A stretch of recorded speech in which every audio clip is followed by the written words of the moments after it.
Ja, dus welkom allemaal op deze conferentie over de nieuwe Koude Oorlog die wij niet willen. En wij hebben hier een uitgelezen panel aan sprekers om jullie over dit onderwerp te onderhouden. Aan mijn linkerkant zit Isabel van Brabant. Zij is voorzitter van Cubanismo.be, de Cuba-solidariteitsorganisatie in België. En is ook een activiste tegen het imperialisme en voor internationalisme. Sinds vele jaren ook onder andere actief geweest en nog altijd in alle acties tegen de komst van VS-presidenten naar ons land, Trump not welkom en dergelijke. Welkom Isabel. Daarnaast hebben we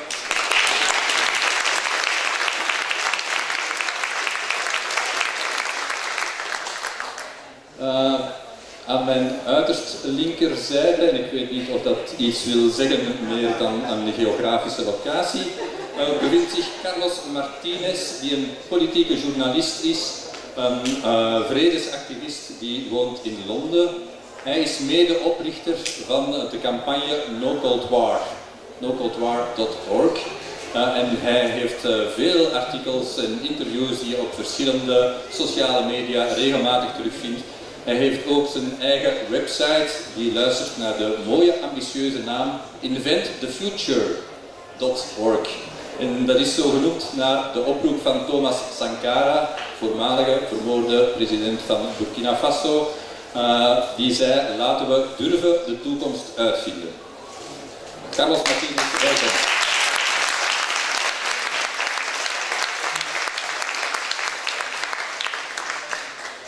En dan, ik denk vandaag voor zijn ongeveer 17e presentatie op deze Manifiesta, hebben wij onder ons Vijay Prashad, die een politieke journalist is, die een Indiase historicus is, journalist, auteur, marxistische intellectueel en nog veel meer.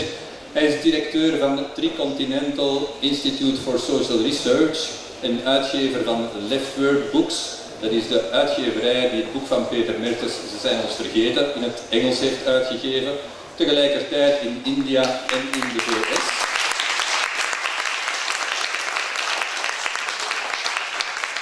En hij is goed in zijn eigen promotie, want hij gaat hier nu meteen tonen een van zijn boeken die door EPO in het Nederlands gisteren is gelanceerd.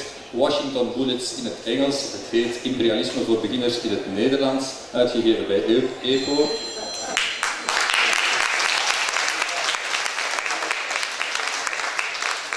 Welkom Vijay. We gaan 3 delen hebben aan dit debat. Een eerste deel willen we focussen op wat imperialisme vandaag betekent, het VS-imperialisme, de oorlogen en de oorlogsdreigingen die er zijn. Dan gaan we dat meer specifiek maken over de Koude Oorlog tegen China. En tenslotte, uiteraard, wat kunnen we daartegen doen? Hoe kunnen we daartegen mobiliseren om daartegen te kunnen winnen? Voor het eerste onderwerp zou ik eerst het woord willen geven aan Vijay. Uiteraard ook op vorige conferenties hier en in de media enzovoort heel de kwestie van het vertrek van de VS of het debakkelen van de VS in Afghanistan, de VS in de NAVO, toont dat ergens de verminderende slagkracht van het VS-imperialisme, of blijft het VS-imperialisme een agressieve, militaristische supermacht? Veranderen de krachtsverhoudingen? Wat is of wie is het hoofdgevaar voor de wereldvrede vandaag? Ik zou graag hebben dat Vijay dat met een gezichtspunt vanuit het zuiden, maar ook globaal schetst van het VS-imperialisme vandaag. Wat betekent dat en welke gevaren houdt dat in voor de wereldvrede, voor de strijd van de volkeren en de werkende klasse wereldwijd? Vijay, take it away. Hello. It's nice to be with you, and thank you, Bert, for that, and nice to share the platform with the two of you. All very happy people in very difficult circumstances. If you read the newspapers these days, you'd imagine that off the coast of Belgium, there's a giant Chinese warship ready to come and take over Europe. You'd imagine that, and you completely wrong to imagine that if you take the rhetoric of the politicians seriously, you'd think that the Chinese are hiding under your bed, ready to come and take over your house. You could imagine that, that's possible. But think about this. For the Chinese, this is a reality. There is US warship, there are US warships off the coast of China. There are also English warships, and German warships, and Japanese warships, and Indian warships sailing along the coast of China called freedom of navigation exercises. It's not an exercise, and freedom for whom to navigate? It's a question to ask. Extremely aggressive military posture against China at the present time. But in the middle of this, there are some things that I would like to raise just for us to think about. Of course, the United States has suffered a humiliating defeat in Afghanistan in August of 2021. But let's not forget, friends, the United States suffered a humiliating defeat in Iraq in 2011 when the Iraqi parliament wouldn't allow the United States to remain out of the control of Iraqi law. At the same time, in a way, the United States and NATO suffered a humiliation in Libya because their war aims in Libya were not met. We don't like to talk about that, I understand that. Typically, European heads of government don't want to talk about Libya really. But it was a humiliation. What did you get out of that? Europe also humiliated by Trump's decision to leave the Iran nuclear deal, so-called Iran nuclear deal. We can talk about that later if you want. A series of humiliations and confusion between the so-called Atlantic Alliance. At the same time, to some people this appears as if there is a decline in US power, and I want to be a little cautionary about that. Because I think on the one side there are some real changes happening, but one should not get overexcited, overheated, that the United States is losing, other powers will rise and so on. It's not so simple.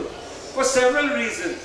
At our institute, we use the term hybrid war to describe the nature of the way the United States exercises power today, alongside the Europeans and alongside US and European companies and multilateral institutions. So four quick episodes of the hybrid war. The first is, of course, the direct military exercise, weapons. The United States, by far, of course, as you know, is the largest hoarder of weapons on the planet. The Pentagon is the world's largest institutional polluter of greenhouse gases. In Belgium, you are deciding whether to upgrade your nuclear arsenal. You're deciding to get better US planes so that you can illegally deposit nuclear bombs in other countries. This is a violation of the Nuclear Non-Proliferation Treaty to which you are a signatory. But in plain daylight, you will violate an international law. Weapons advantage, and look at this, in plain daylight violate international law. That's the second thing. Diplomatic warfare. How the United States is not even a signatory to the Treaty of Rome, will not accept the International Criminal Court. NATO will not accept any investigation of NATO operations overseas. No independent oversight of NATO operations. This is a kind of diplomatic warfare. You know, who's the scofflaw? Who violates law? Oh, it's Venezuela. Oh, it's Cuba. Oh, it's somebody else. It's never the Europeans. It's never the United States. This is a form of warfare. We call this diplomatic warfare. How other people are savages. And you might behave savagely, but you are never savages. You will always be civilized. The third form of warfare is economic warfare. I mean, look at it this way. You are a country, Iran. You should be allowed to trade with whoever you want. You know, you're not asking for permission to trade with other countries. But as a consequence of the last 60, 70 years of the construction of an international economic system, the United States has put its fingers into all multilateral institutions. International Monetary Fund, World Bank, dominated by the US Treasury Department. You know that the SWIFT system, anchored in Europe, is essentially taking its orders from Washington, D.C. when it cut off Iran from access to the SWIFT system, which allows countries to reconcile trade, to move money essentially, to pay for international trade. Even private enterprise is hampered by this form of extra economic control. By the way, this is all another word for imperialism, but I'm not getting there. I want to explain it to you without using the word imperialism. Third form of hybrid war is this economic war. And the fourth form is very important. And that's where those of us who are journalists come in. And those of you who are interested in politics come in. And this is information war. I mean, it's so strange that the United States, the French, the Saudis so quickly could depict Muammar Gaddafi as having been ready to conduct a genocide in Libya in 2011. You remember this? In February, March 2011, all these news reports came, genocide in Libya, genocide in Libya. I was at the United Nations, I interviewed UN officials. I said, where are you getting your information about genocide? And they said on the record, press statements. I thought, oh, that's interesting. Which press? Which press are you reading on Libya? Who has people on the ground?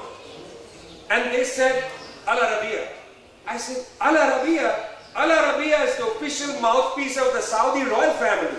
I mean, that's not journalism. That's a press release from the king. You can't base your understanding of genocide on the ground on what Al Arabiya is saying. UN people were pretty happy to believe Al Arabiya. After the bombing of Libya, when an investigation was done by Amnesty International, no less. Amnesty International's Donatella Rovera, very fine investigator, Italian, very fine. She showed there's no evidence of genocide before the bombing began. And yet people believed it. Friends, this is information war at the highest levels. Who is the authoritarian today? They will accuse my, people that around the world, they will accuse the Iranians or they'll accuse the Venezuelans of authoritarian. Never Tony Blair. Never George W. Bush. How many millions of people died because of the illegal war on Iraq? But they are not committing genocide. It's always a savage. It's always a savage.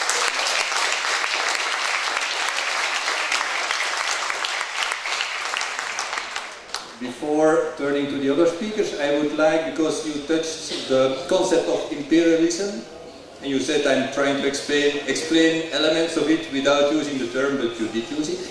But I would like you to expand a bit on that. What, in your opinion, constitutes today imperialism, and in what sense we can say US policies, US character of US capitalism, it's imperialist, and what are the defining features of imperialism? Because there is sometimes a confusion that China or other forces from the south or emerging powers are also attacked as being imperialist. But I would like you to make a distinction between what is the real fundamental defining characteristics of imperialism as opposed to what people think or may think that are some superficial behaviors that may appear to be imperialist but have nothing to do with the fundamental concept. The Western press is, hello. Yes. The Western press is hilarious because they talk about Chinese imperialism in Africa. Let's just start with military bases. There are about 20 military bases of the United States and France in Africa. I've seen the base in Agadez, Niger, the world's largest drone base. The signs outside are not written in Chinese, they are written in English, and that's a US base. It's the world's largest drone base, a short drive south of the town of Arlit, where the yellow cake uranium comes from Niger. Okay, so it's not a Chinese base. Chinese have two bases in the continent of Africa, in Somalia and in Djibouti. These are two naval bases which are built to assist a UN anti-piracy mission in the Arabian Sea. So, just to get that out there. I would like to have you use the term imperialism more, just as I would like you to use the term working class more. We need to make these ordinary words in our vocabulary once again, but we need to know what we're talking about. Contemporary imperialism is structured around 5 axes. The United States and the Europeans and their corporations seek to control 5 things. They want to control science and technological advantages. They want to control information. They want to control financial systems. They want to control access to resources. And they want to control the production and control of advanced weapon systems. These are the 5 things they want to control. Contemporary imperialism isn't about maintaining industrial advantages over other countries. They're quite happy to have the South have the factories and pollute our lands. Quite happy to do that. But they want to control science and technology. They want to control access to resources. They do this through intellectual property rights regimes and so on. Imperialism today, in my opinion, Bert, is structured around these 5 controls. Okay, thank you. Let's turn to Carlos now, maybe as a peace activist from the UK and involved in many international networks to unmask imperialism and militarism. Could you add from that vantage point some elements on why and how and on what points we have to oppose US and NATO imperialism and militarism? Thank you very much, and thank you for the invite here today. Everyone can hear me okay? No? Louder? Okay, thank you. So I just want to touch on a couple of points that Vijay made in relation to what the world situation looks like now after the US has withdrawn from Afghanistan, because there's a lot of confusion about this subject. We have a saying in English, and my apologies to the translators, you can have a go at me later, but the saying in English is, a leopard doesn't change its spots, okay? A leopard doesn't change its spots, and the United States doesn't stop being an imperialist country. The United States doesn't stop being a militaristic country. Yes, the United States has withdrawn from Afghanistan, but it's not withdrawn from Afghanistan because it's had a change of heart or a change of opinion. It's not guided by some kind of philosophical or ethical consideration. It's withdrawn from Afghanistan because it's been defeated in Afghanistan, okay?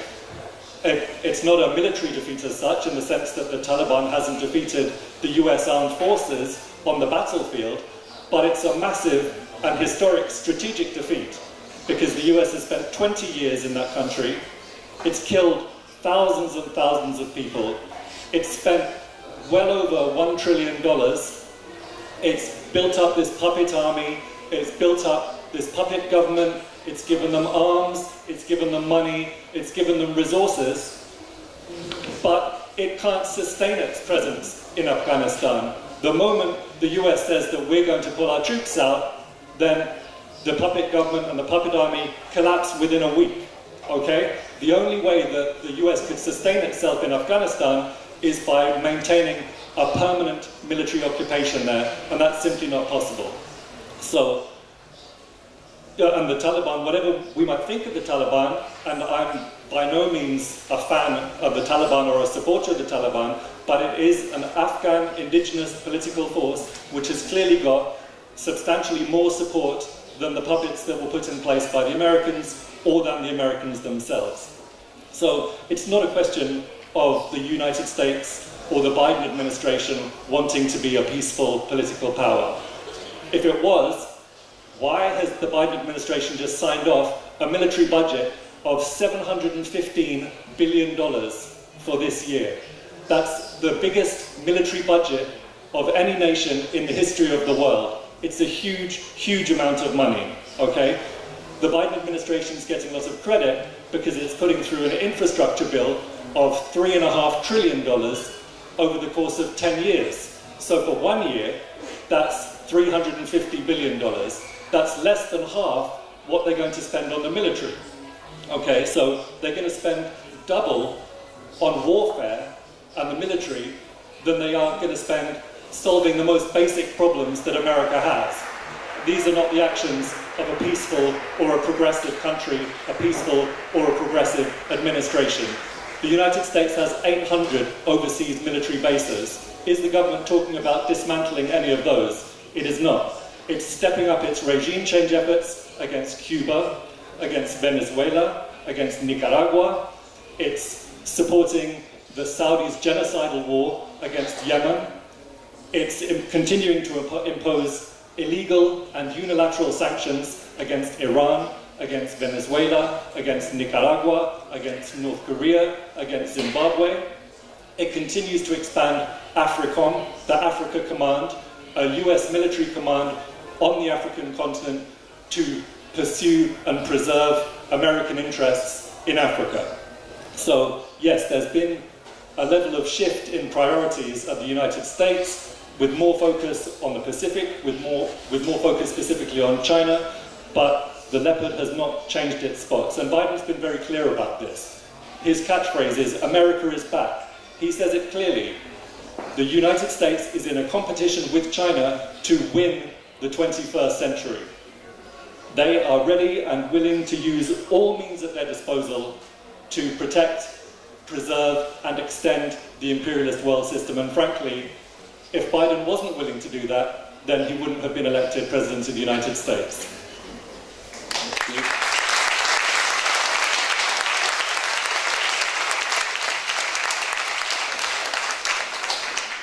Before returning to Carlos to explain more on the new Cold War and why China is the target of it, I would like to ask Isabel to say a word on the European Union and the European states, if they are in a better position to play a more peaceful role in the world or not, because you hear a lot these days from politicians in Europe that yes, we have our European values and we will do it better and in another way than the US, but I think that that also needs some clarification, so I give the floor to Isabel. Dank u wel, man. Ik wil eerst en vooral bedanken dat ik de eer heb om naast deze twee op een rol heren te zitten die niet alleen mooie t-shirts dragen, maar ook echt een hele heldere analyse geven over wat er allemaal internationaal gebeurt. Ik denk dat onze thematiek rond internationalisme, rond imperialisme, dat wel meer verdient. Dat jongeren daar meer naar luisteren. En dat zijn hele goede ambassadeurs die ik bij me heb, dus dank u wel.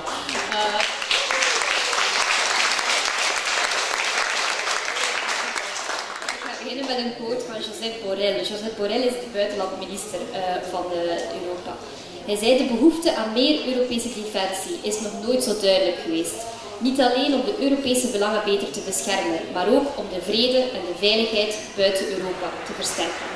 Hij wijst daarmee naar de hele chaotische evacuatie aldus van Europeanen en hun contacten uit Afghanistan. Lees dat eens en laat dat tot je doordringen. Dus na een chaotische evacuatie uit Afghanistan, door een militaire interventie, zelf veroorzaakt door niet alleen de VS, maar NAVO was ook actief, Europese troepen waren ook actief in NAVO, pleit meneer Josep Borrell voor nog meer VS-interventie, voor nog meer interventie, voor nog meer militarisering, maar laat het dan deze keer volop Europees zijn. Hè? Dus wat maakt het duidelijk voor mij? Afghanistan heeft toch iets laten doordringen bij de Europese burgerij. Dat is, we moeten ten alle kosten onze eigen belangen beschermen. En als Amerikanen niet mee willen, dan doen we ook gewoon het zelf. Hè? De imperialistische belangen van de VS en de EU die lopen meestal samen. Maar dat is niet a priori altijd zo. En we maken de laatste tijd daar toch wel dingen in mee. Hè. President Trump heeft die bepaalde dingen wel versterkt. Maar ook Afghanistan. Het was zo paniekvoetbal bij de Europeanen. Van wow, de Amerikanen laten ons in de steek en wat moeten we nu doen? Dus dat is een van de dingen die Afghanistan mij heeft geleerd als vredesactiviste. Van oei, wie wordt de volgende Afghanistan? En dan hoor ik in Europa allerlei stemmen van laten we onze eigen belangen verdedigen in onze eigen achtertuin. En wie is de achtertuin? Wie is onze Europese achtertuin? Dat is Afrika, dat is de Sahel, waar heel veel Franse troepen, Europese troepen al actief zijn voor het beschermen, Vichy legt dit heel goed uit, ook voor het beschermen van multinationals actief in de regio op zoek naar grondstoffen. Dus niet toevallig in onze kranten, let er alsjeblieft goed op, Sahel wordt de tweede Afghanistan genoemd. Dus als vredesactiviste ben ik daar echt wel verontwaardigd over en ook bang. En het is super cynisch om een debacle en een volledige mislukking in Afghanistan te gebruiken dan in de naam van Europese multinationals en een burgerij die voor hem rijdt om nog meer interventie en nog meer militarisering te bepleiten. Dus vergeet ook niet dat de NAVO ook actief was in Afghanistan. En de NAVO is mee afhankelijk van wat er in Afghanistan misliep. En het was ook Fischai die mij dat heeft aangebracht, want ik wist het niet, maar Wikileaks heeft ook aangetoond wat Zweden, de Zweedse regering en de Zweedse troepen eigenlijk in Afghanistan kwamen doen. Ze wilden heel graag hun eigen fighterjets op de markt, beter op de markt brengen en beter aan te prijzen. En wat kan je beter doen dan die ook gewoon op het terrein te gaan uittesten om te zien hoe efficiënt ze zijn. Dat zijn echt bewezen documenten van Wikileaks waar niemand in Europa aandacht aan besteedt, die echt nauwelijks in de kranten komen, maar die wel aantonen, wat dan Fischai ook goed heeft uitgelegd, dat de controle over en de militair-industrieel complex, zoals dat we noemen, om heel hoogtechnologische dure wapensystemen te testen, niet alleen in Afghanistan, ook in Libië, zeker ook in Palestina. Natuurlijk, ik maak me daar grote zorgen over, als Belg, als Europeaan, want wij zitten op een bepaalde manier ook in de belly of the beast. En als NAVO zijn wij, en als België, zijn wij eigenlijk, winsnilles, zonder dat dat ons ooit is gevraagd, zijn wij niet alleen het politiek hoofdkwartier in Evere, maar ook het militair commando bevindt zich ook in België. Dus wij kunnen ook een target worden. En ik vind het eigenlijk vreselijk dat mensen daar niet over nadenken, dat dat ons ook nooit wordt gevraagd. Wat als in naam van de belangen dat wij niet voor rijden, want de werkende klasse heeft geen belang bij oorlog. Ik verdedig dat, ik weet dat dat moeilijk soms is om dat te begrijpen, maar het zijn hun oorlogen, maar het zijn onze levens. Maar wat gebeurt er als we ooit zelf het doelwit worden? Dan gaat Brussel ook het doelwit worden en niemand ligt daar wakker van. En vandaar dat is mijn persoonlijke overtuiging om te blijven strijden voor vrede als Belg en als Europeaan.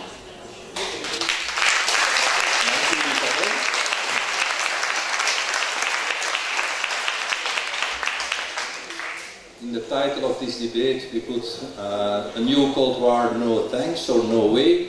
So I would like to ask Carlos to explain to us what is this all about, this Cold War. What is a Cold War? What is the new Cold War? And why precisely China is the main target of this new Cold War? Why did China deserve this honor to be targeted in the new Cold War? Thank you.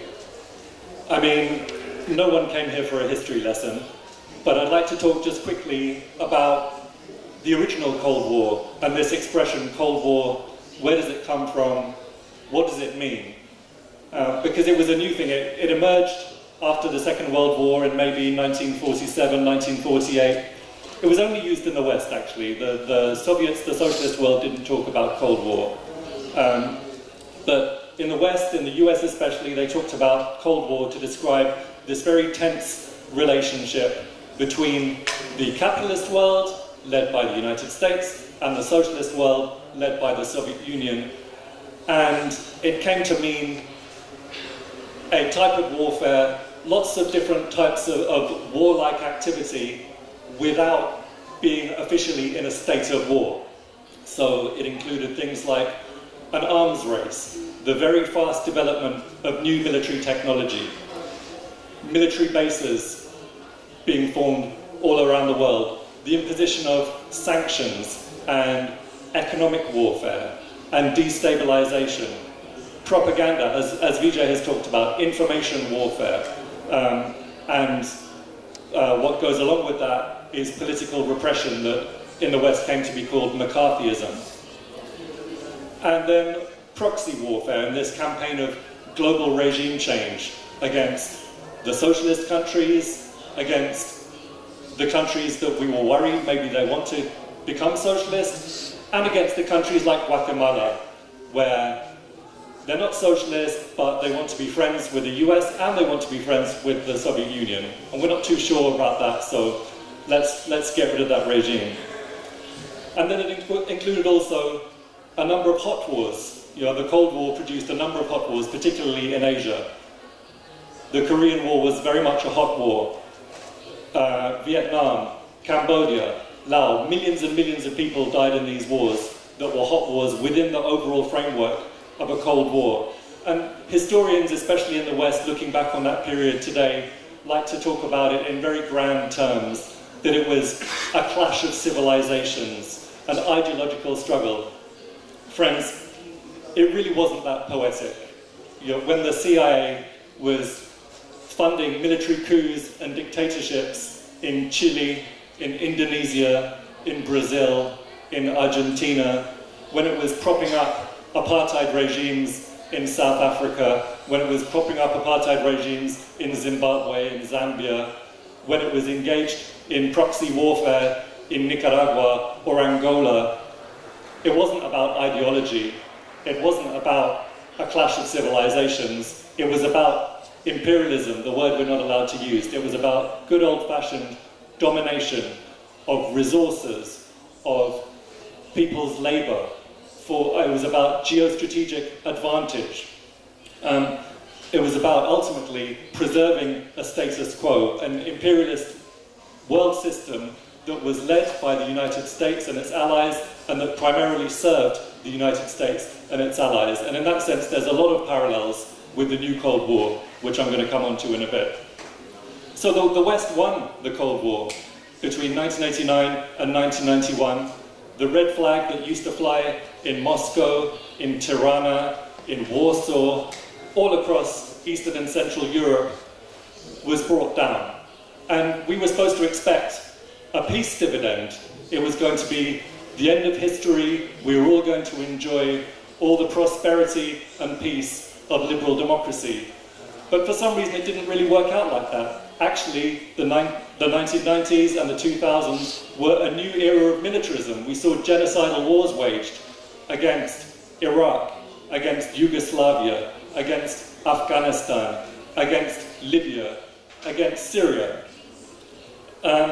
And all of these were pointed in the direction of building what they called a new American century, making sure that the 21st century could be dominated by the United States in the same way that the 20th century was dominated by the United States. And around the time Obama comes to office, 2008 or so, it becomes pretty clear that the main thing standing in the way of the new American century is the People's Republic of China. And that was kind of unexpected. We were very happy with China. It was fine. We welcomed China into globalized capitalism in the 1980s and 1990s, when the Chinese were happy to do low-cost manufacturing, when they were making the t-shirts that we're wearing in Ostend today. We're very happy with them, as long as they're ready to stay at the lowest level of the ladder of global capitalism. But that was never China's plan, and China was always very clear about that. China said, we want to attract foreign investment, we want to learn foreign technology, we want to develop our education, we want to develop our skills, our management skills, and we want to climb up that ladder. We don't want to stay poor forever, we want to be rich like you are. And whatever one thinks of People's Republic of China, they've been very successful in that plan, because 40 years later, China is now, by any sensible metric, the biggest economy in the world. China is increasingly a powerhouse of science and technology. China has gone, in a very short period of time, from being a low-income economy to being an upper middle income economy. Within the next few years, it will be a high-income economy. Increasingly, it's the global leader in combating climate change. China's life expectancy is now 77. Now, in 1949, at the time of the Chinese Revolution, China's life expectancy was 36. So now it's 77, which is incidentally the same as the United States, with the only difference that in China, it's still going up, in the United States, it's going down. So China's achieved these pretty remarkable things. For a country, an Asian developing country of 1.4 billion people, these are pretty incredible things, pretty incredible achievements. And it's achieved them on the basis of playing by its own rules, not playing by the rules of the US, by the rules of the West, by the rules of the capitalist and imperialist world. China used to be very isolated. Now it's not at all isolated. It has extremely good relations with Russia. It has good relations with Iran. It has very good trading, economic and political and diplomatic relations with most of the countries of Latin America, Africa, the Caribbean, the Middle East. On the world stage at the United Nations, it promotes a system of multipolarity, which is the complete opposite of the imperialist system, which is the complete opposite of the unipolarity and the unilateralism that the US proposes. It's a system that is fundamentally equal and more democratic, in which every nation has an equal voice, every nation has the right to sovereign development. No nation, such as the EU or the US or Canada or Australia, has the right to unilaterally go to war against other people, to impose sanctions on other people, to engage in regime change, to engage in destabilization, and organize the world according to their own specific individual interests. If I may interrupt, we will come back to that issue of multipolarity and what alternatives there are on a world scale, but I would like you to give some concrete examples of what this new Cold War today means, what forms it takes, what methods are used, just to see through the superficiality that we see and that we understand the real issues at stake and the real methods used in this new Cold War. Thank you. I was just getting to that. So the point I was getting to was that it's clear now. China is the big threat. China is the enemy. Unambiguously, China is the strategic competitor. And that's the reason for the new Cold War that we see unfolding before our eyes. So when we see warships from Britain, from France, from Germany, from the United States going to the South China Sea, that's the reason. When we see these attacks against Chinese science and technology, when we see the US demanding that sovereign countries remove Huawei from their 5G infrastructure, when we see attempted bans on WeChat and TikTok, when we see the US is no longer accepting foreign students from China to come and study artificial intelligence because they worry that they'll go back to China and use those skills, use that knowledge to help China surpass and overtake the United States. What a crisis of our beautiful liberal democratic system, that we actually want to hold back the development of human knowledge because we're worried that China might do better than us. That's the situation that modern capitalism is in. That's the reason that we see this intense, relentless propaganda war against China. China can't do anything good.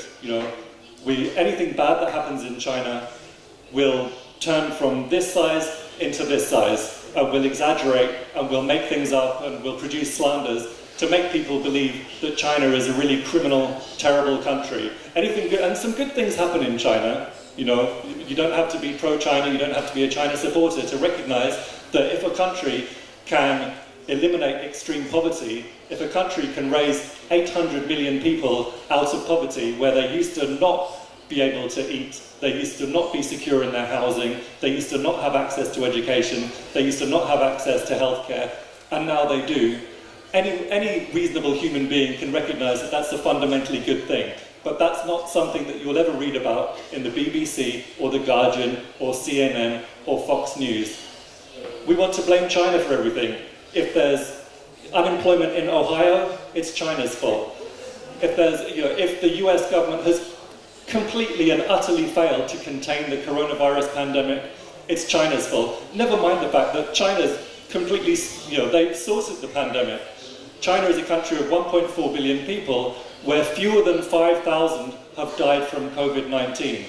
The US is a country of 330 million people where 670,000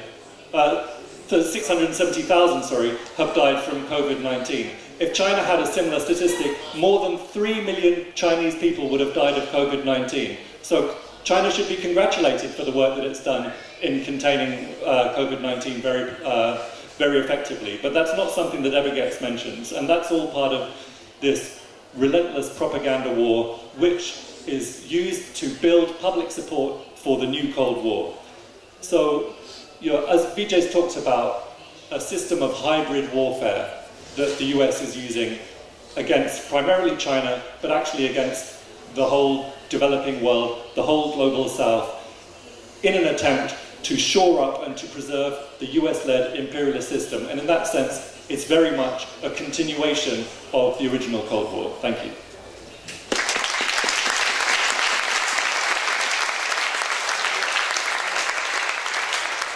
Thank you, Carlos. Maybe Vijay, you can add some elements on this broad and deep analysis by Carlos. Especially you ended by saying a word on the global south. How this new Cold War and how China is appreciated or not in the global south, and what are, because we have often a Eurocentric vision from here.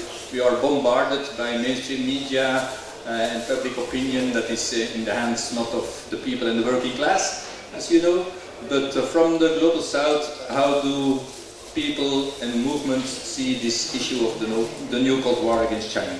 Well, rather than talk about Eurocentrism, let's talk a little about Belgium.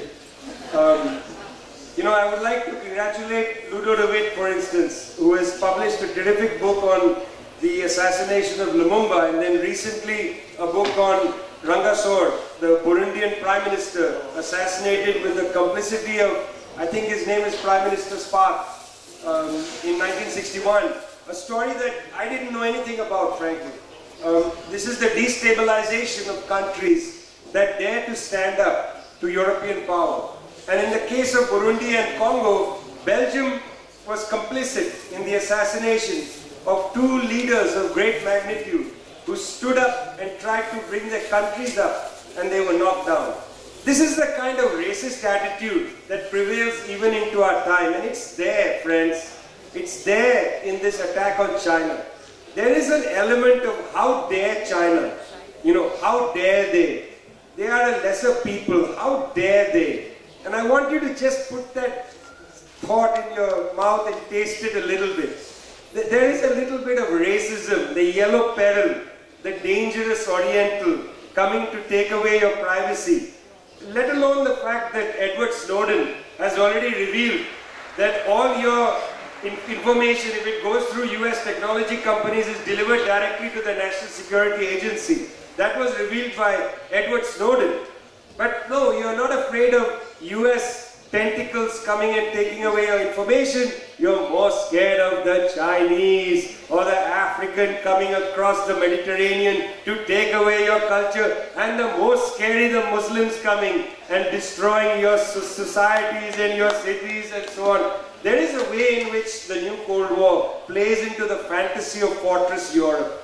Fortress Europe defended by the great United States, the great Atlantic Alliance. Come on guys, we need to grow up a little bit and see what's real and what's not real. If you come from a country of the South, you see an IMF group come to talk to you about aid. They say we'll put $100 on the table, but you have to cut all your healthcare spending. You have to cut your education spending. Chinese show up, Belt and Road, we'll build this, we'll build that. Do we have to cut anything? No, no, you do whatever you want. We're not interested in your internal affairs. Now, the Chinese are not Samaritans. They are not saints. They are not coming to liberate us from anything. This is a different period. But they're certainly not coming and saying, do what we tell you. That's the big difference, friends. Nobody should be under any illusions about Chinese private capital when it, invests here and there. They are looking for a profit. Let's be frank about it. The company that invested in Afghanistan, they're looking for profit. But they don't come and say, we are going to invest in this copper mine. Now you have to behave this way. You have to downgrade your education skills. You have to downgrade this. This is what the West has been saying to Africa, Asia, Latin America for at least, 300 years? And amplified by the International Monetary Fund.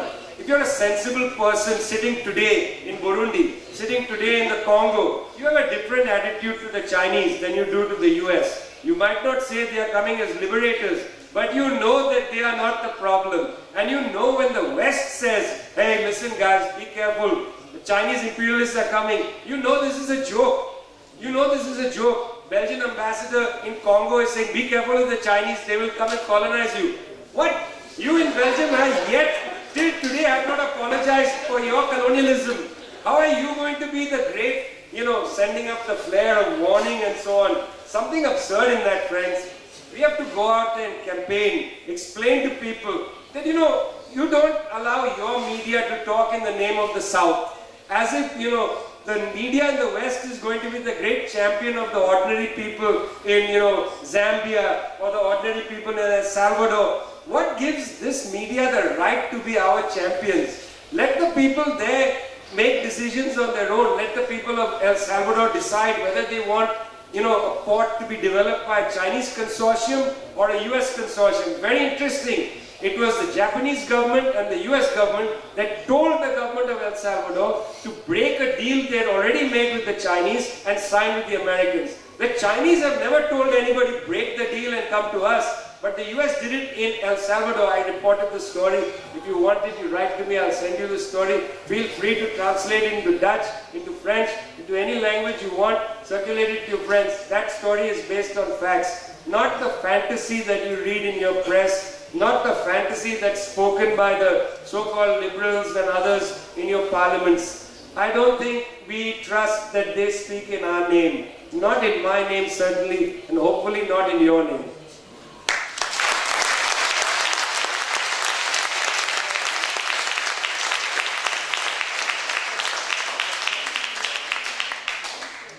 Dank u wel, Vijay.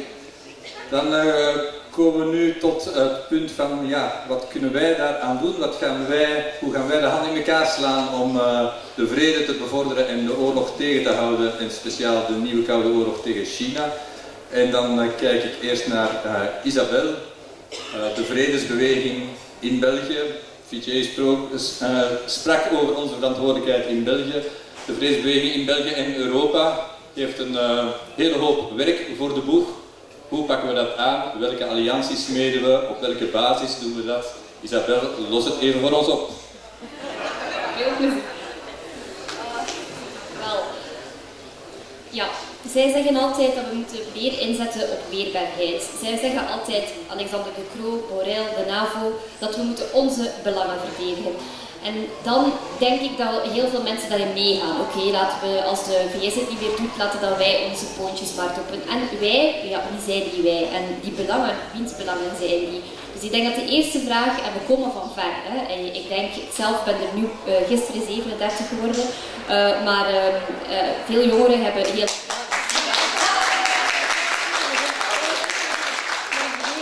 Ik ben er ondertussen, ik heb 9/11 zelf meegemaakt, maar veel andere jongeren nog niet, dus we komen van ver. Woorden zoals anti-imperialisme, imperialisme zijn veel jongeren niet gewoon. Dus ik denk dat we moeten eerst zeggen, durf die vraag te stellen, wiens belangen. Hè? Dus ik echt moet eerst beginnen van, laten we de wereld ook begrijpen en wiens belangen zijn dat. Dus daarom vind ik dat een echt goede vredesbeweging, zoals dat wij proberen te doen met Intel, ook op vorming moet inzetten. En die mensen die vraag leren stellen.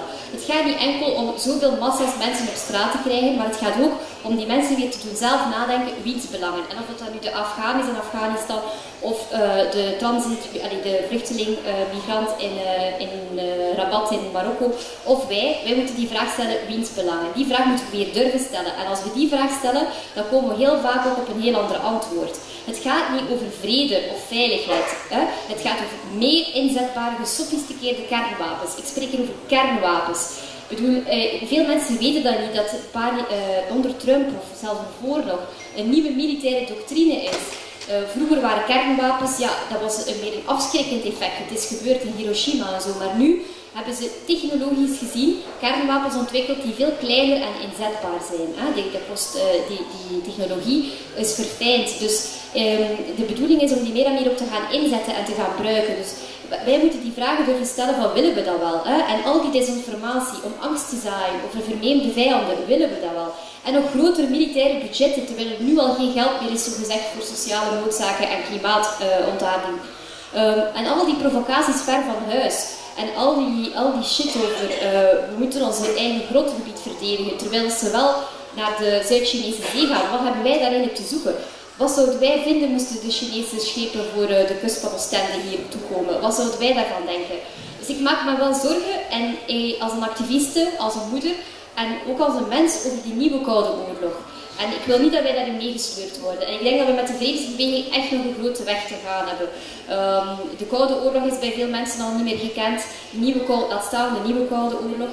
Toen wij een paar jaar geleden, toen Trump naar België kwam, kwam, hebben wij echt massaal kunnen mobiliseren. Dat was Trump not welcome. We hebben met heel veel mensen op straat kunnen komen. Dat was keihard nieuws, maar dat was ook omdat Trump het perfecte voorbeeld was waarin je kon tegen protesteren. Zo'n macho, zo'n seksist en zoveel grofbekkerij. Dus we hebben heel veel mensen op straat gekregen die meededen, maar die wel nog niet genoeg beseften van oké, Biden kwam vorig jaar, we stonden daar met veel minder mensen. Dat is jammer, maar we gaan door en we hopen dat we de volgende keer met veel meer mensen zijn. Ik wil nog even heel kort aanhalen dat het risico op grootschalige kernwapens, een kernwapenramp, dat is er wel. Gerenommeerde wetenschappers hebben de klok op 11:55 gezet, dus zelfs nog minder dan 11:55. Met die tal hebben we daar vandaag een actie voor gevoerd.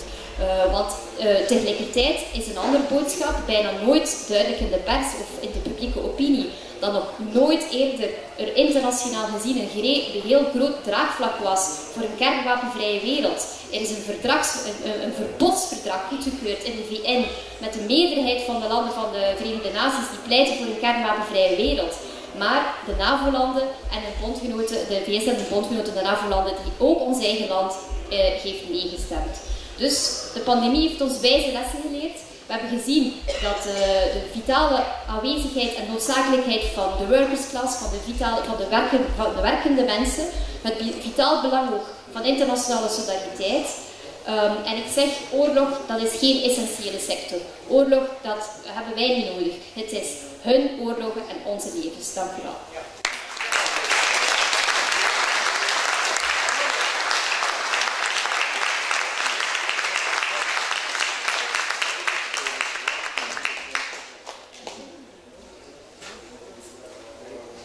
Carlos, on the anti-war movement, the anti-NATO actions, the anti-imperialist movement, Europe-wide, worldwide, how do you see it? How do you see the networks you are active in are advancing in an anti-imperialist, pro-peace direction, and what are the perspectives you see? It seems to me we've got a big problem of raising consciousness. The basic politics of opposing Cold War, there's not so much of a problem. You know, I haven't done a survey, but my belief is that the vast majority of people want peace and want cooperation. In fact, just to add some science to this, let's have a quick survey now. Please could you raise your hand if you are in favor of peace and cooperation? Thank you. That looks like a big majority, but just in case there's any dissenting opinion, could you raise your hand if you're against peace and cooperation? Okay, we got one, but it's a small minority. I respect your voice. So, the problem is, people don't understand that a new Cold War is happening, and they don't understand just how dangerous it is. They don't see what our leaders are doing. They don't see that there's this drive towards war, that there's this possibility of nuclear confrontation. They don't see how the tension between the major powers affects the possibility of preventing climate catastrophe. And one of the reasons they don't see all of this is because of the propaganda warfare that we were talking about before, because that masks the situation. It distracts us from what's happening, and it justifies what's happening. It justifies the warships that we're sending to the South China Sea. And Vijay touched on this, you know, that's actually, if you think about it, Britain, France, the United States, constantly sending these warships into the Pacific, conducting these military operations and war games in Hawaii and in Guam, setting up their nuclear defense weapons in South Korea and in Guam again, building a new military base in Darwin, in North Australia. All these assorted military, diplomatic, political, economic attacks, as we've talked about, hybrid warfare. People don't see that it's going on, and in as much as they do see, they think it's okay, because the propaganda war has told us that China is evil, China is bad, and therefore we need to contain China. We need to stop the Chinese from taking over. So we have to expose this propaganda war, and that's a very sensitive thing, because it's not actually about being pro-China. And a lot of people kind of worry about engaging on some of these sensitive topics. on Xinjiang or Tibet or Hong Kong or Taiwan or the South China Sea, very, very difficult, very complex topics that the media has taken and turned into a very, very simple topics as just clear proof that China is a fundamentally evil, genocidal, repressive, authoritarian system, and therefore we have to oppose it, you know, used by any means necessary. You know, this is the propaganda war, and we have to wage the propaganda war and counter some of the slanders without necessarily getting into, you know, becoming just China defenders, because that's not the point. What we're proposing is not, you know, the defense of China, but the defense of peace, the defense of humanity, and the defense of the planet. Yeah.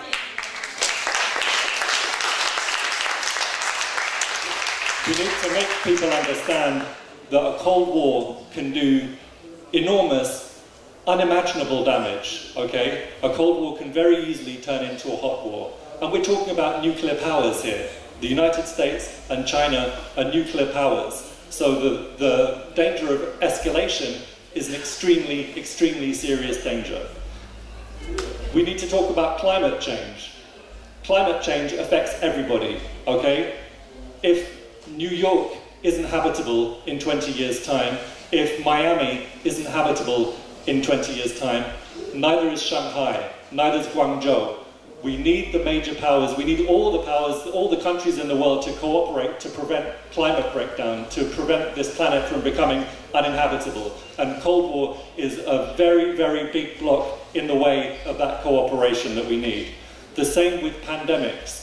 We need to share information, we need to share resources to end this pandemic, to save the lives of millions of people, and to prevent future pandemics. We need to cooperate on vaccines, we need to cooperate on treatment, we need to cooperate on early warning systems, we need to cooperate on microbiology and epidemiology. None of that is possible in the context of a Cold War and rising hostilities. These are global problems that require global solutions, and that is the fundamental danger of the new Cold War and why we must raise consciousness so that everybody understands that we have to fight against it.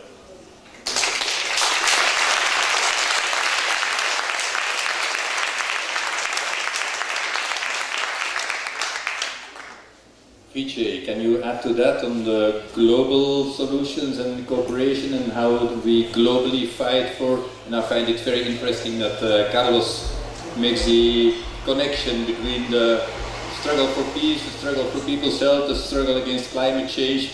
So can you further develop that, please?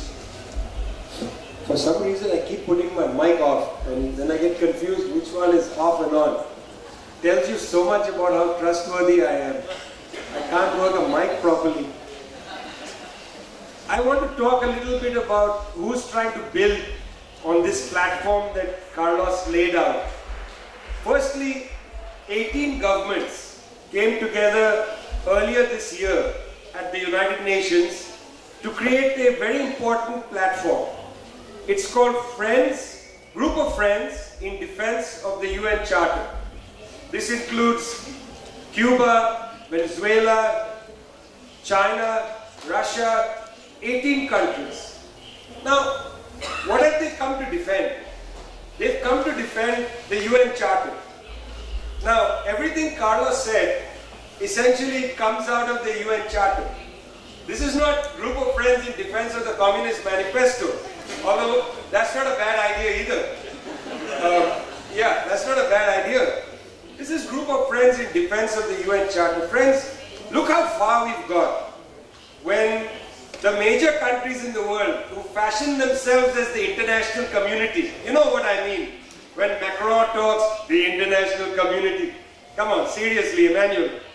I mean, seriously, how are you the international community? And least of all, Joe and Boris and until a few more weeks, Angela. What makes you the international community? You're a handful of countries. We'll say 18 countries have come together. You'll say only 18. They are only group of 7. Somehow they fashion themselves as the international community. We've come such a distance that these European states, United States, Canada, are violators of the UN Charter to which they are the signatories. The UN Charter calls for cooperation on health. That is why we created the World Health Organization. That is why the World Health Organization is run by an African scientist, an Ethiopian scientist who has a degree in immunology and has a degree in community health. Why not listen to an African scientist once in a while? You don't need to always have a European scientist. But friends, they disparage Dr. Tedros, who's holding up the UN Charter. So the first thing, Bert, is Friends in Defense of the UN Charter. That's an interstate body. We have been for the last 6 years in the process of building another network. Because there are many networks, important networks, trade union networks that are cross-national. There are networks of rural farmers movements, La Via Campesina and others. There are many, many international networks. I personally have been involved in the creation of the International People's Assembly, which will have a website next month, and therefore you will find out about it. Before we have a website, we don't exist. We know how it goes. You know, if a tree falls in a forest, nobody's there, the tree has not fallen. If you don't have a website, you're not human. We will have a website next month. The reason we've taken 6 years to come so-called public is we have been building a process of trust across 200 organizations, political parties, social movements, trade unions, parties of different scales, parties that are ruling in certain countries, parties that are very small in other countries. Scale is not a criteria for membership. What is the criteria for membership is you're committed to building an international platform against imperialism, building an international platform for international cooperation rooted around the UN Charter. There are many of us in the world who are hopeful. There are many of us trying to change things around. We are not absorbing imperialist propaganda. We are building our own media networks. We are not absorbing imperialist threats. We are trying to be courageous. We are desperately trying to be courageous. So many of our comrades keep getting killed. I come from the Communist Party of India, Marxist. 3 days ago, our state office building in Agartala, Tripura was firebombed by the right wing. It was a horrendous act in the middle of the afternoon. The police from that street withdrew at 3 o'clock and then the building was firebombed right afterwards. The complicity, therefore, of state authorities. How many of our people get assassinated? A trade union leader recently assassinated in South Africa. Colombian militant social movement leaders in Colombia, in Honduras get assassinated. But you know what? We are not afraid of them. We are not afraid of them. We know they will try to come after us, but we are not afraid of them because we have to win. Either we win or it's the end of the planet. Either we win or it's the end of the planet.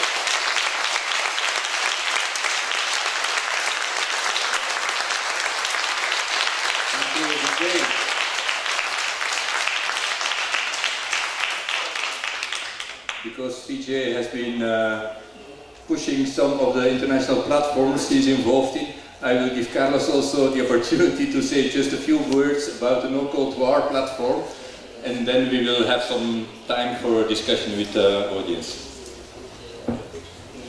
Thank you. Well, Vijay covered the important points, so I will just say that everything that we've been talking about, especially in terms of the propaganda campaign and in terms of raising consciousness, was the reason that a few of us, primarily in Britain and North America, myself included, Vijay included, came together 18 months ago to form the No Cold War campaign. You can find the website, it's nocoldwar.org. We have a campaigning statement which sets out the basis of our agreement, the basis of our united front, which is that, as discussed earlier, we're not a pro-China campaign, we don't take sides. What we are in favour of is peace, what we're in favour of is global cooperation and global solutions to global problems, particularly, as I mentioned, climate change, pandemics, microbial resistance, global health, poverty, war, demilitarization, denuclearization.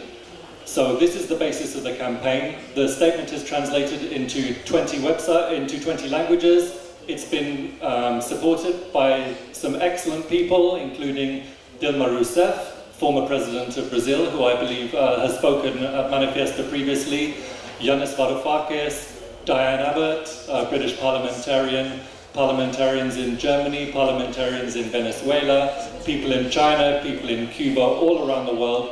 You can, if you go on the website, you can sign the statement yourself. We very strongly encourage you to do that, to take the statement to your groups, to your circles, to your political parties, to your friendship groups, to your workplaces, and to organize around it, to discuss it, so that we can help to increase the scope of our peace work. One limitation of our work so far is that it's been very focused on the English-speaking world for obvious practical reasons. We've taken some steps now to shift a little bit into the Spanish-speaking world, in Latin America in particular, and to some degree with Portuguese and Brazil. Obviously, Europe is an incredibly important battleground of the new Cold War. It's critical because we don't know which way it's going to go. The US is pushing very, very strongly to bring Europe, to bring the EU comprehensively into the US's side in the new Cold War. Actually, even though there's certain, you know, the EU culturally, politically, ideologically, it belongs in the US camp. But to join the US camp in the new Cold War against China and to adopt a hostile attitude towards China would be economic suicide. Even from the most basic, pragmatic, realpolitik point of view, it doesn't make sense to do that, okay? China is the European Union's biggest trading partner, and the European Union is China's biggest trading partner. China has a middle-income population of 400 million people. That's about the same as the EU, okay? Volkswagen sells a lot more cars in China than it does in Europe.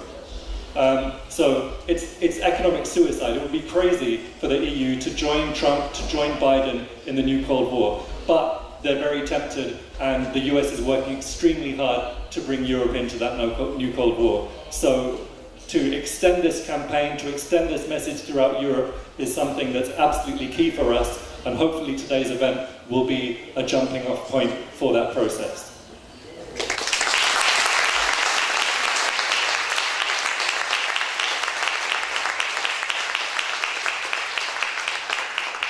Dank u wel, Carlos, dus nocoldwar.org. En ik wil ook nog even Isabel het woord geven om de anti-imperialistische beweging Intel kort voor te stellen, die mee deze conferentie organiseren. Kort. Met Intel zijn wij lid van zowel zijn platform als zijn platform. Hè. Maar en wil je lid worden van Intel, als Belgen zeker allemaal niet. Als deelnemers op het festival moeten we dat ook doen. Intel is een anti-imperialistische beweging voor internationale solidariteit. www.intel.be. Paula is de voorzitter. Ze heeft een prachtig t-shirt aan, uiteraard. En de slogan is Globalized Solidarity. We hebben een tent die zeer goed lijkt op een circustent. Je hebt het in de draai daar, aan de rembaan, en daar kun je alles vinden over onze beweging. Dus wil je meebouwen aan die brede vredesbeweging waar we zo hard nodig aan hebben, doe dat mee met ons alsjeblieft.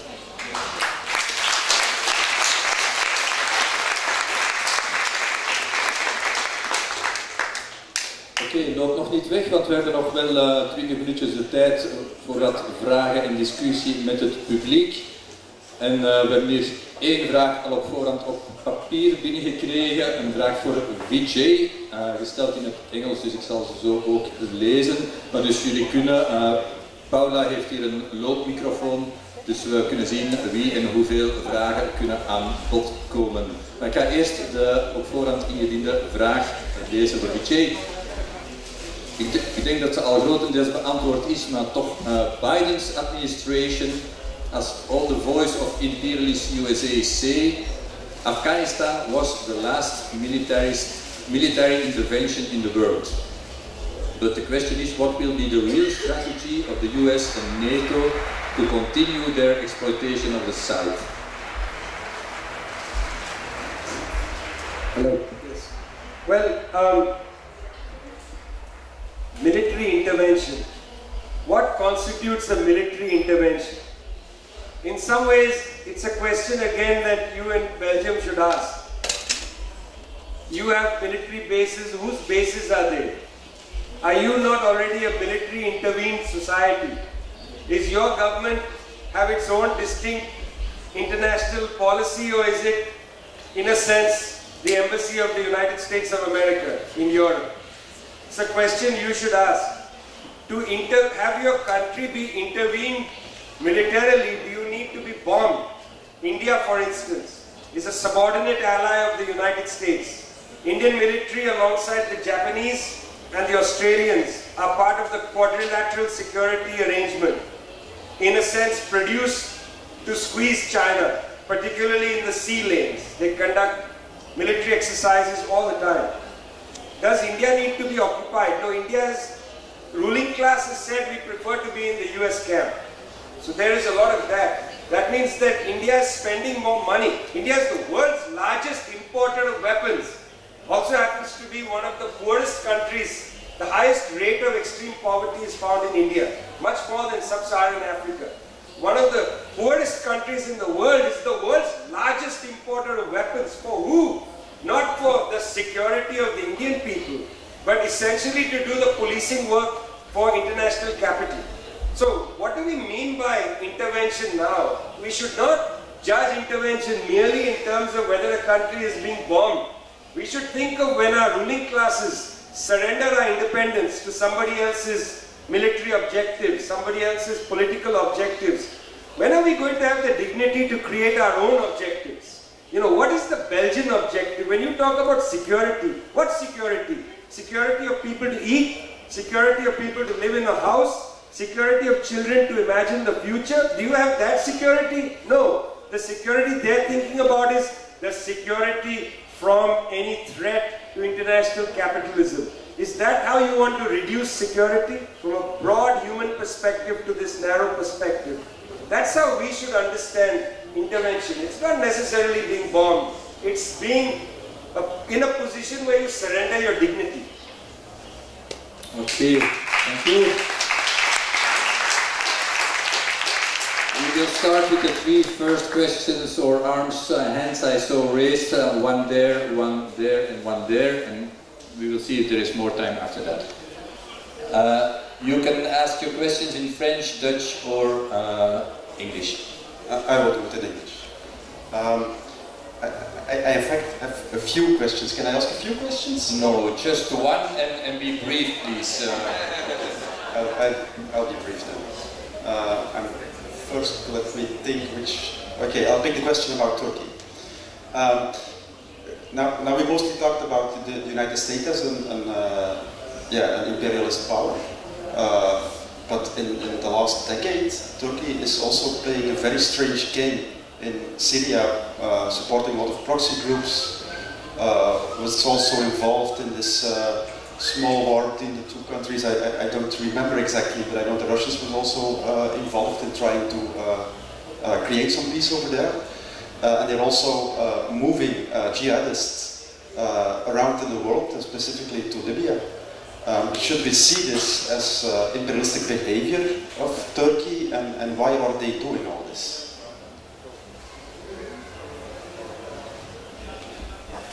Maybe we will take the three questions first, and then we will see how we can have replies by Vijay, Isabel, Carlos, whoever wants to reply to one or more of those questions.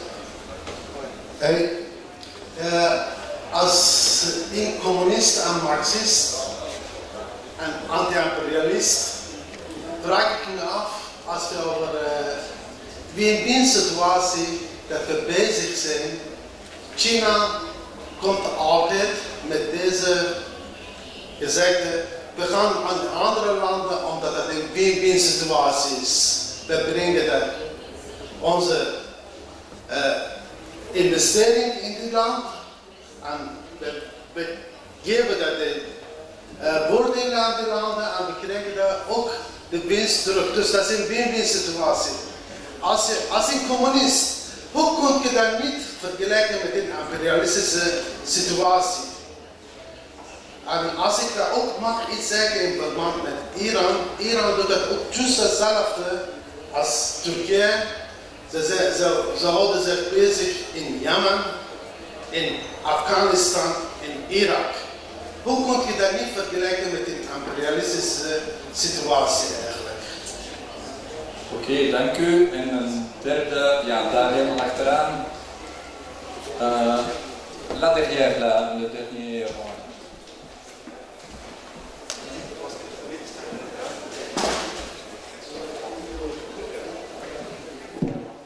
Oui, bonjour. Moi, je voulais réagir par rapport à ce qui avait été dit à la tribune. Il ne faut pas prendre parti dans la guerre froide pour la Chine. Moi, je ne suis pas d'accord avec ça.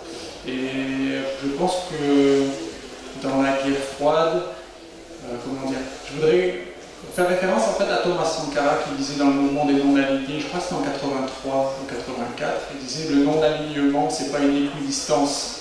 C'est pas être neutre entre un agresseur et un agressé. Et donc, mettre dos à dos la Chine et les États-Unis, parce que la Chine, soi-disant, c'est une grande puissance, ok, ils sont 1,4 milliard, il faut rapporter toujours la grande puissance au nombre d'habitants, c'est normal que c'est une puissance. En PIB par habitant, ils sont 60e, je crois, c'est pas non plus, ils n'ont pas tous les moyens, et ils font pas ce que les États-Unis font. Donc, et ils se font agresser par les États-Unis, eux, ils n'agressent pas. Donc, dire il ne faut pas prendre parti, la coopération c'est bien, la paix c'est bien, la guerre c'est mal. À mon avis, c'est pas comme ça qu'on va lutter contre l'impérialisme et contre la guerre froide. Et voilà, Cuba, une puissance anti-impérialiste, n'est pas neutre, n'est pas là, je ne prends pas parti. Non, ils sont dans le bas, ils construisent la coopération. Et c'est une alliance de notre Amérique contre l'Amérique du Nord. C'est pas... voilà, c'est pas ce discours-là, on ne prend pas parti. À mon avis, on doit prendre parti, sur des faits évidemment, hein. Mais à mon avis, on ne peut pas se permettre d'être neutre, parce que là, pour moi, c'est du chauvinisme, clairement. Ok, votre position est claire, merci beaucoup. Je pense qu'on a suffisamment de matériel pour Carlos et Vijay de répondre aux différents éléments qui vont un peu dans de différentes directions aussi, donc c'est intéressant. Je donne la parole d'abord à Carlos et puis à Vijay. Thank you very much. Big questions with a small amount of time to respond to. So I'll just try and make a couple of points on each one. Turkey is from Greece, I believe, an old friend.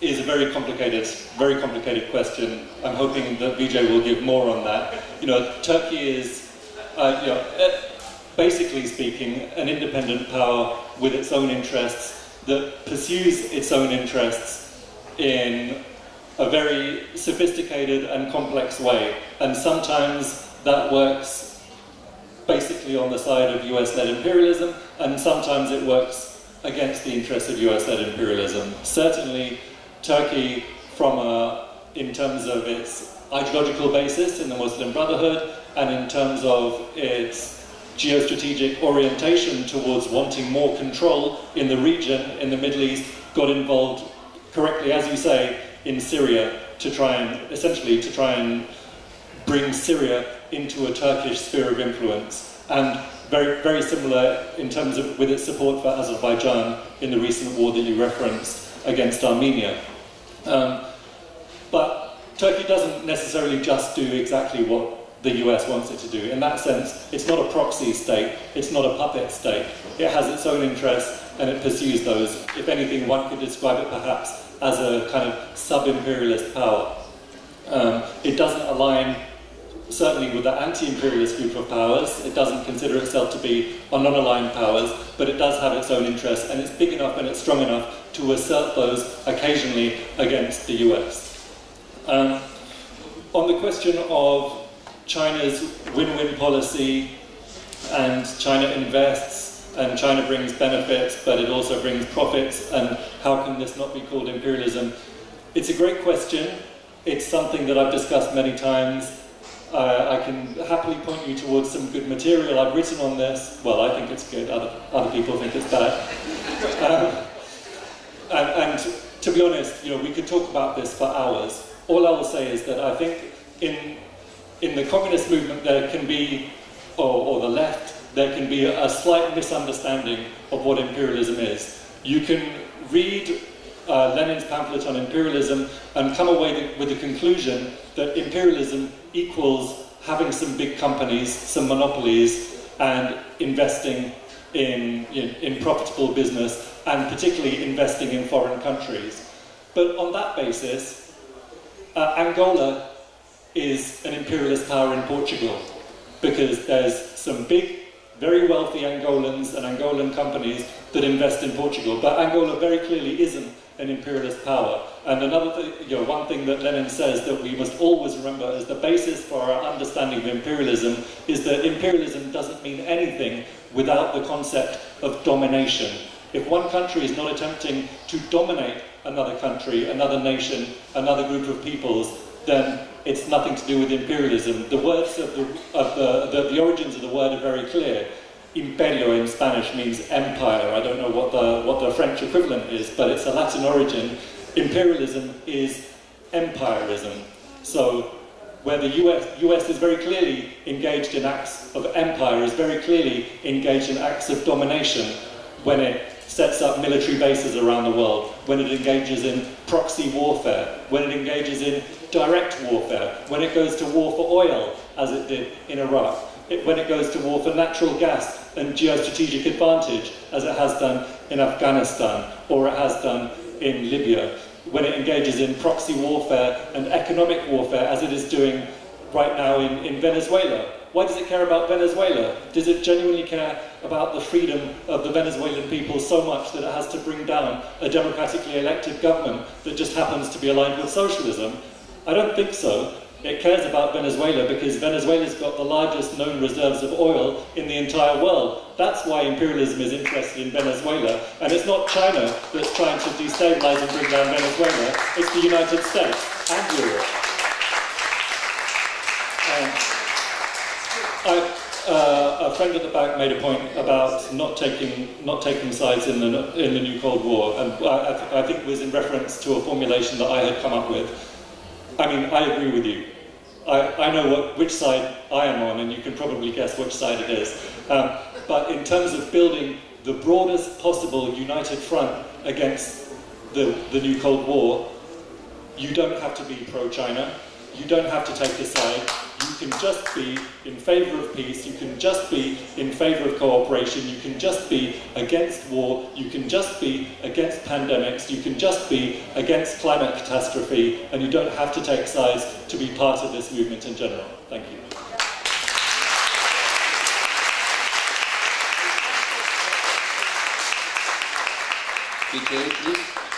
Briefly, first I would just like to say that I understand imperialism to be, in the current period, yeah, I think it's on. My voice is going. I'd like to understand it to be control over those 5 elements that I had mentioned earlier. Finance, information, access to resources. It's control over those elements that are important when a country tries to dominate, as Carlos said, another country. You see, Turkey, Iran, they may have militaristic ambitions outside their borders. There may be militarism displayed, but it's not the same as imperialism.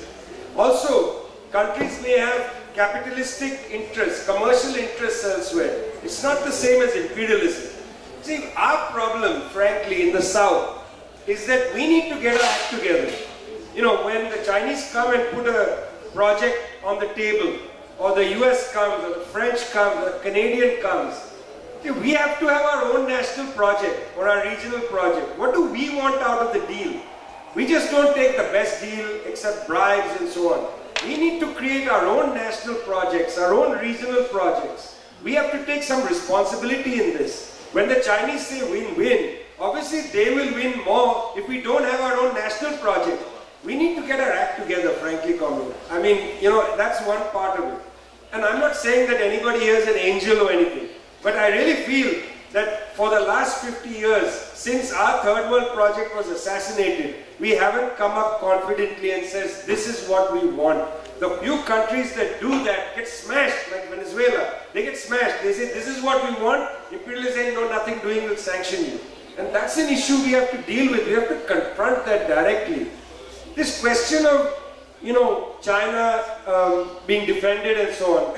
I understand what you're saying, comrade, but here's the issue. The Chinese have put it very plainly. They are looking forward to a multipolar world. They don't want a Chinese century. They don't want the Chinese to defeat the United States. We are right now in a line struggle in a line struggle of humanity against imperialism. That's the line struggle we are on right now. And I think for that reason it's really important that we build the widest coalitions, the widest solidarity of humanity against imperialism. We don't have to, we are not forced to take narrower positions. That doesn't mean that the narrower positions are wrong or whatever it is. Those could be correct and those are important. If one needs to organize on that basis, go ahead and do it by all means. But I believe that we also need the broadest possible coalition around the world of hundreds of millions of people ready to stand up and say, we are against imperialism. The day we can have hundreds of millions of people sign a piece of paper and saying, we no longer want the UN Charter to be treated as toilet paper, I will say our life work is now making sense. Yeah.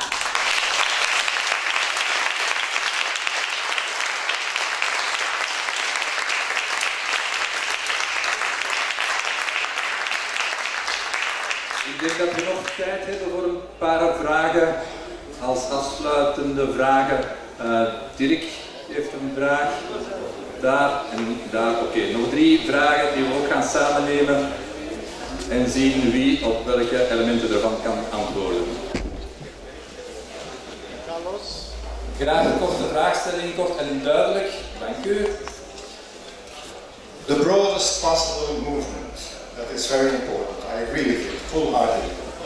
That means that this battle can not only be waged by the peace movements. The trade unions should join. Political parties should join. Ecologists should join. Because, well, for all those different groups, peace is important as well. The broadest possible movement will be built if we don't shy away from waging the propaganda battle as well.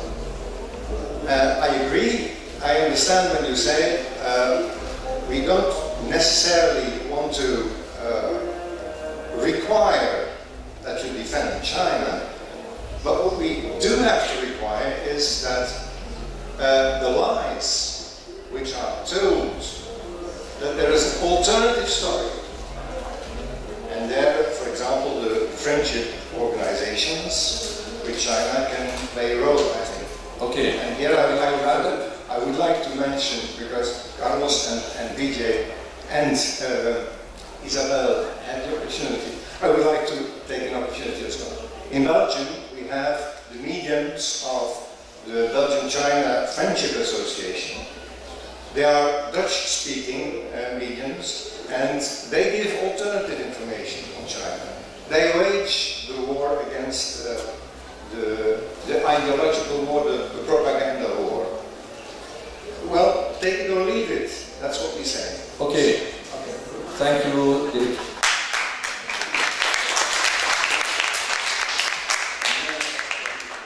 Bonjour, je m'excuse de vous prendre votre rapport. En fait, il y a un gros problème dont personne n'en parle, c'est la situation qui est en train de monter de plusieurs crans au Maghreb, entre l'Algérie et le Maroc, et qui dure depuis plus de 30 ou 40 ans, à tel point que les frontières sont fermées depuis très très longtemps, suite à la reconnaissance du Maroc et qui a officialisé ses relations avec Israël. De ce fait, aujourd'hui, l'Algérie est devenue le pays, la politique du pays est très préoccupante vu la crise actuelle, non seulement économique, mais aussi sanitaire. Aussi, cette situation, elle est dangereuse et je crains un conflit qui va suivre entre l'Algérie et le Maroc. Ok, merci, c'est noté. Il y a aussi des conflits potentiels au sein des continents du Sud et bon, peut-être on peut réagir là-dessus. Il y avait une troisième question ici devant, Paola. La dernière question. Yes, hello. I want to assure the members of the panel that I do come in the interest of cooperation and peace. So my question is about Taiwan, to focus on Taiwan.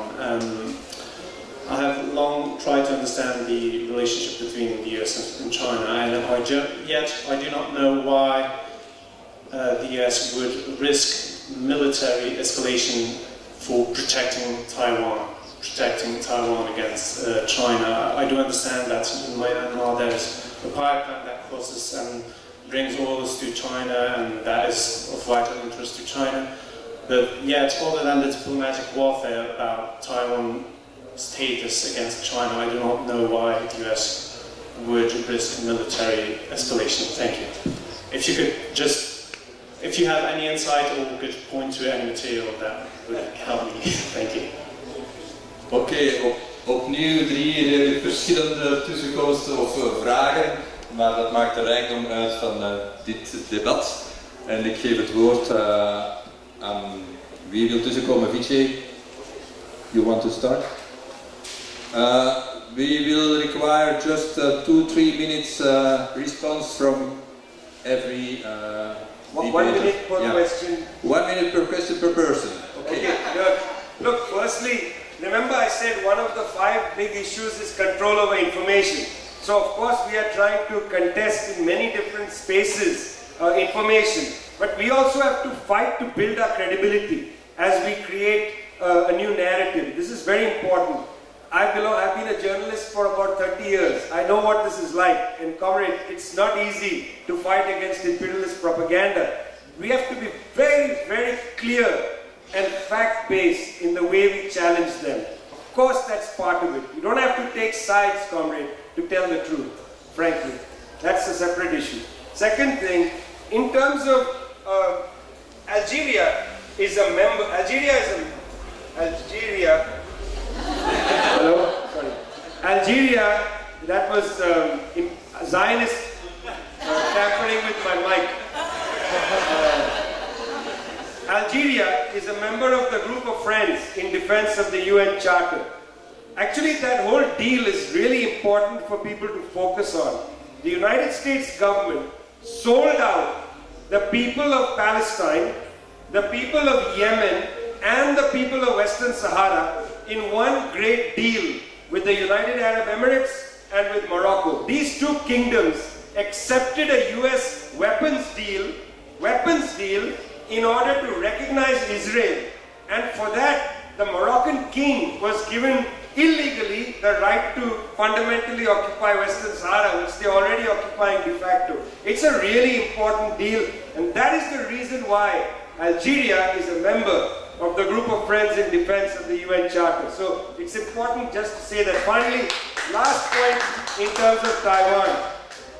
Look, everything isn't about resources. Sometimes you take a stick in order to poke somebody. And the United States has been using that Taiwan stick as a weapon against China, and the Chinese are paying back. Because now, you see, firstly, China has the seat in the United Nations. For many years it used to be Taiwan. That was a weapon used in the so-called loss of China to communism after 1949. Now, increasingly, countries are recognizing the People's Republic of China over Taiwan. But this is a battle at the UN and so on. There are like 9 or 11 countries that continue to recognize Taiwan. This is a game played. Also remember, there was a rim, the Pacific Rim countries, South Korea, Taiwan, Japan also to some extent. This was an alliance of the United States. Taiwan functions as a big battleship for US power, just as Guam does. Nobody talks about Guam, occupied French Samoa, what French Polynesia, what Tahiti. When will Tahiti be free of having to, have Emmanuel Macron come and visit and weep crocodile tears about so many people getting illnesses because France did nuclear testing for over 30 years and has never compensated the people of Polynesia. Those occupations, let's talk about them.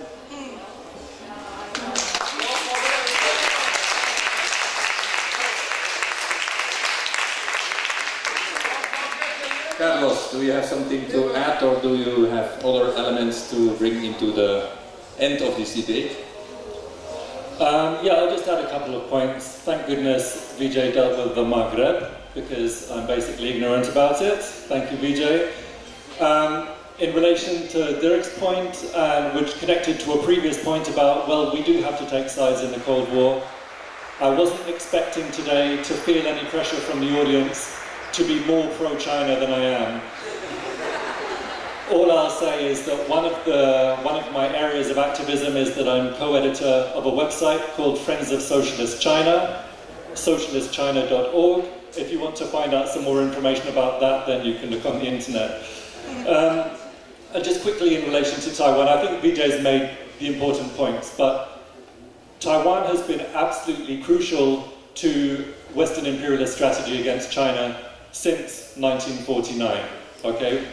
On October the 1st, 1949, the People's Republic of China was declared, the Chinese Civil War was ended, the Kuomintang was defeated, the Communist Party won that civil war, and the Kuomintang decamped and took over this island of Taiwan, which is historically part of China, but which had for the previous 60 or 70 years been colonized by Japan. Now, in terms of the China containment and encirclement strategy, which begins exactly then in 1949, which was the design of the Truman administration in the United States and its allies, Taiwan is crucial for containing and encircling China. They came up with this concept of the first island chain, which includes Japan, which, by the way, the United States maintains tens of thousands of troops and multiple military bases and nuclear weapons capacity in Japan, and it includes Okinawa, and it includes Taiwan.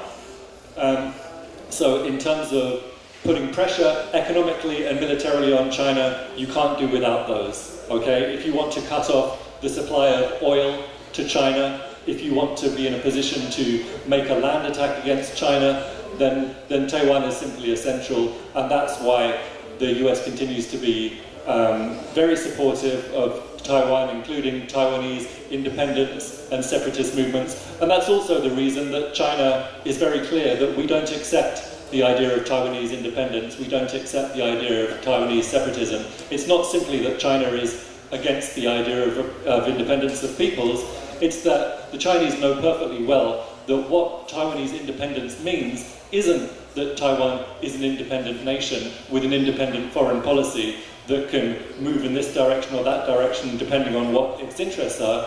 An independent Taiwan means nothing more than a military base and a puppet and a proxy for United States imperialism, which would be utterly disastrous for China to have just 20, 30 kilometers from its borders.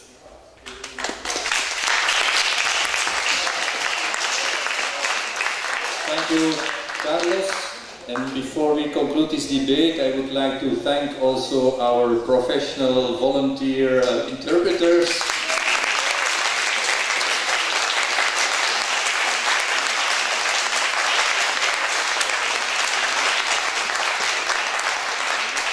And we want to thank our great speakers, Carlos Martinez, who has to run for a PCR test at Ostend Airport now. Who has to run for a PCR test in Ostend Airport now. Isabel van Brabant. En Vijay Prasad. En dank u allemaal voor het interessante debat waar jullie hebben aan mee bijgedragen. En vooruit in de strijd voor de vrede en tegen het imperialisme. Dank u.